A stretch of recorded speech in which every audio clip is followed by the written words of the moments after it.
Hitzaren eskolan gaudenez gero, hitzaren inguruko galdera batekin hasi ginen, alegia hitzak zer dezakeen eta zer ez.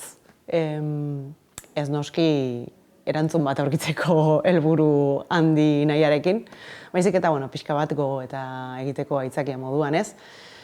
Eta komentatu genuen nola azken batean hitz egitea, hitza erabiltzea askotan izendatzea den, ez? Gauzei izena jartzea den.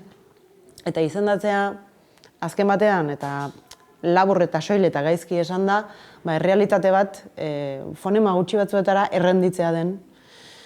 Eta izendatzea den era berean gauzak zedarritzea, mugatzea, sailkatzea, etiketatzea ere bai, ez, eta oso fama txarra duten hitzak dira, horiek gure garai hauetan, eta oso esanguratsua iruditzen zait hori, eta pixka bat horren aurki frentzuetan murgildu ginen.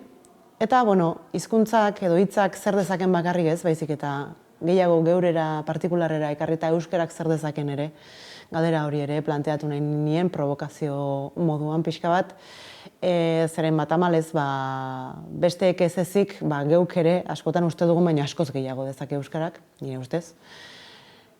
Baina askotan, gauden egoeran gaudenez, badakigunez egoeratan gauden, etxe kalte jokatzen dugu eta bideak eteten dizkiogu geure buruari.